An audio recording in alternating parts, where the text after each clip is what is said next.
What's up, guys, and welcome back to another episode of Car Mechanic Simulator 2018. This is episode 9 now on the series. If you guys remember from the last episode, we had upgraded our beautiful garage into what it is now. And yesterday, from sun up to sundown, I was straight grinding on here. I had to get us to level 30, so as you guys can see, we are finally level 30. And we only have $86,000. So the way I went about leveling us up is basically went to some barns, found some barn cars, brought them in, completely restored them, aside from the bodywork, obviously, and then just sold them. So we did that back and forth, and actually it didn't make us that much money. So that'll be interesting to see later on in the series, sort of how we can increase our revenue on those restorations. So what we're going to be doing today is taking a look at our toolbox here. Really quick before we do that, I completely cleared out our inventory, so we have nothing in our actual on-hand inventory. Warehouse 1 has all of our barn location maps. Warehouse 2 has all of our quality 2 parts. Warehouse 3, the quality 3 stuff. Warehouse 4, the quality 4 item that we have. And then Warehouse 5, of course, the quality 5 stuff. So we've got all of our items sorted out. Let's see what we got going on here. So I used the skill points that we did have to sort of upgrade everything up until the point that we were at on the last episode. So what we're going to be doing today is upgrading the garage even more, and we're going to be able to get the dyno, the paint booth, and add another lift into the shop. So that's going to be super helpful. Let's take a look at this. So we got another hoist over here, which is blue, so we're gonna have to change that. I really do like these walls. I have no idea what's going on with that, but I really like these walls, sort of that wood paneling. Over here you guys can see we got a dyno, baby. We are ready to tune up some cars. We can mess with the fuel map, all that good stuff. And then, oh my god, this is the paint shop. So we have an actual paint booth. So what we're going to do today is paint the Mark 1 GTI. You guys can see over here. But before we do that, I do want to fix some just minor visual things on this car. So starting off with the front bumper, I want to sort of make it as original as we can, but still be modified, if that makes any sense. So we're going to be removing that front bumper. Let's go in and buy a new one of those here. Alright, so for front bumpers, I really miss this chin spoiler that we had with the old bumper, so I think I'm going to go with the original front bumper on that, and then we can slap that on here.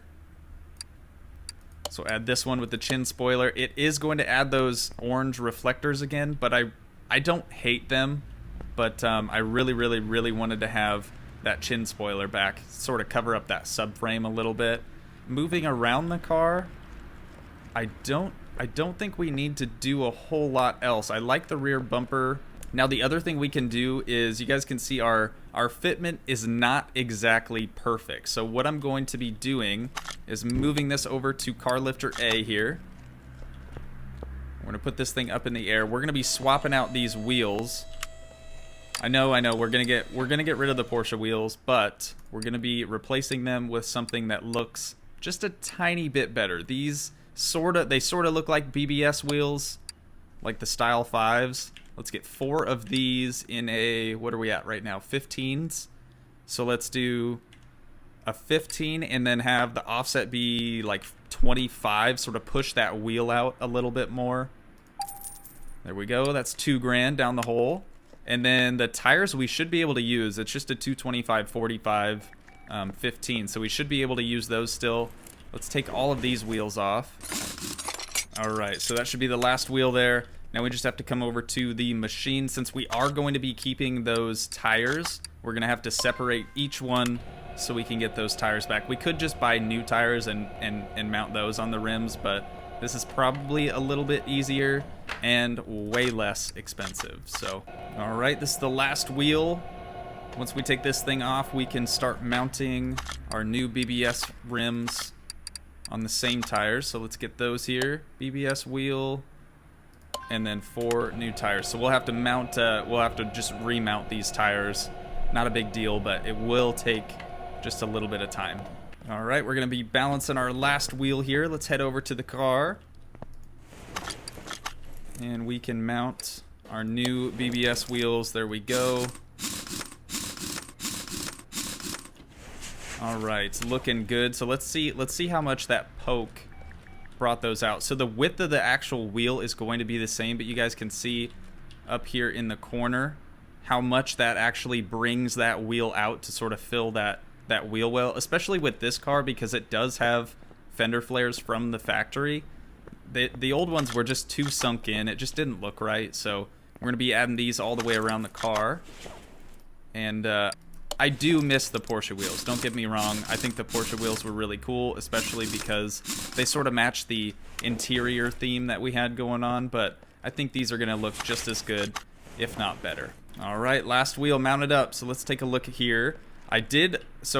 Obviously, like, the size is very specific. I knew I had to do an offset of 25, and I knew I had to stay in the 225/45 tire size range. So it's very clear that I've already test fitted these, and they fit great. But I do want you guys to be able to check this out and have a look for yourselves and see just how far that pokes that wheel out. I think it looks great, man. I'm super happy with that.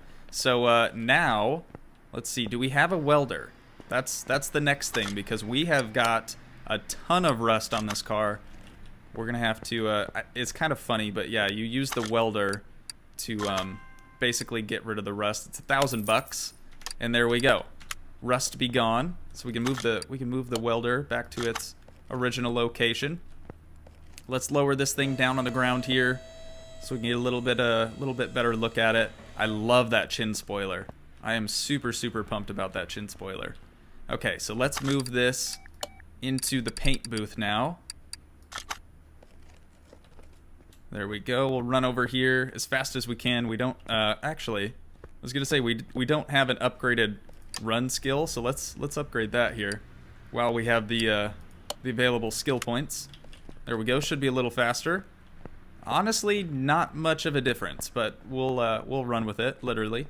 Okay, so the Mark 1 GTI from the factory, since I do want to keep this more of a factory restoration as much as we possibly can without just being too boring. So factory colors were Alpine White, Atlas Gray, Black, Diamond Silver Metallic, Helios Blue. Helios Blue. Thanks, Google. Lassa Green. Lassa Green. Thank you, Google. And Mars Red. So out of those colors, I feel like I'm leaning more towards Alpine White, maybe Mars Red. And those images that were on the screen are courtesy of VWGolf1.com. There's no affiliation with them and myself, but I just want to give credit where credit is due. So I'm feeling maybe we do a white on here, because obviously the grill's already red.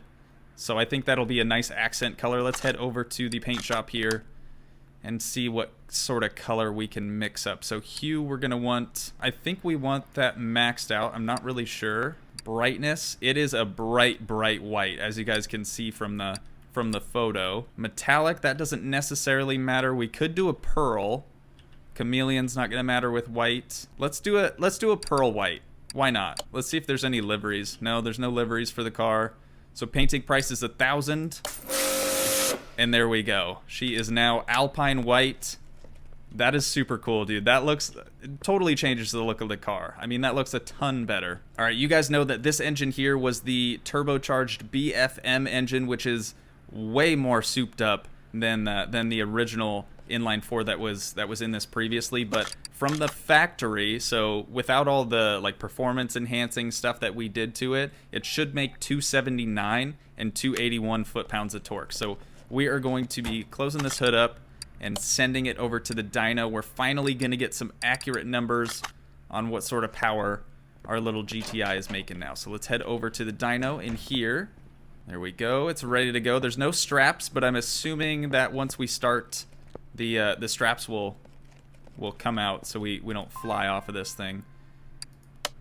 All right, let's get going. Hopefully we see a decent power increase. Kind of hoping for the 305 area, maybe. I don't know. We'll see. Hopefully at least 300. If it's less than 300, we didn't do something right. Here we go, first pole. It's looking good. Oh my god. Holy crap. We have 442 horsepower and 423 foot-pounds of torque. That is insane.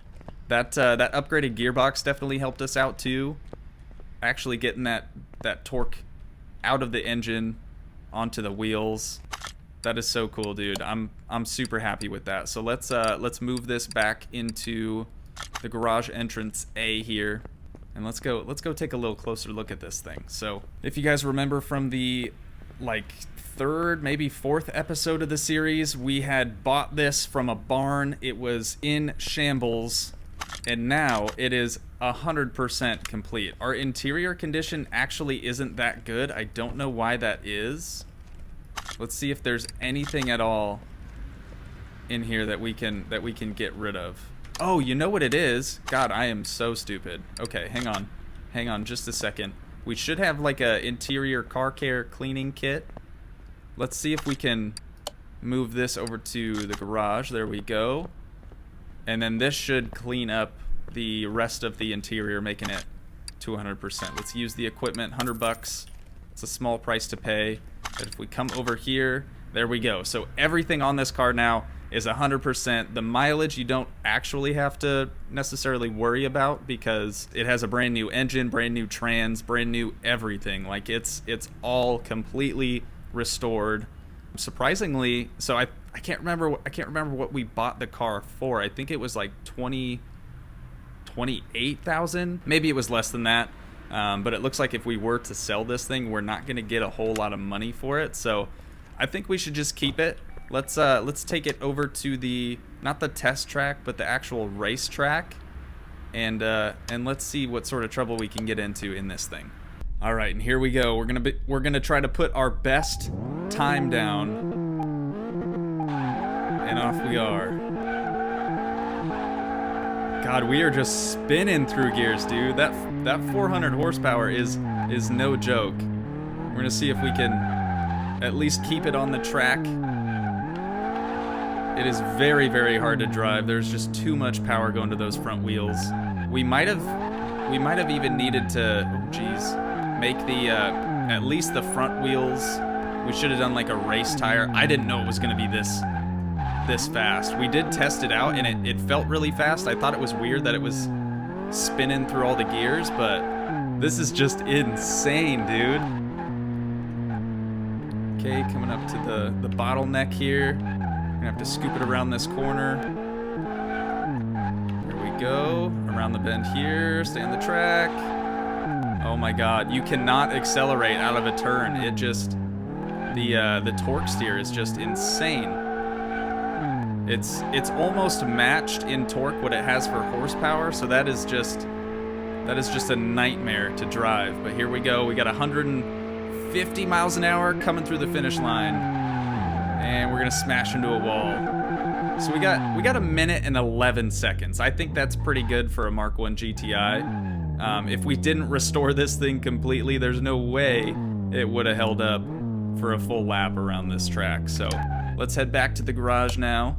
All right, and honestly, that's about all I had planned for this episode today. So hopefully you guys did enjoy. If you did, please leave a like, leave a comment, help support the dream by smashing that subscribe button. And I will see you guys in the next one. Thanks so much for watching, guys. Peace.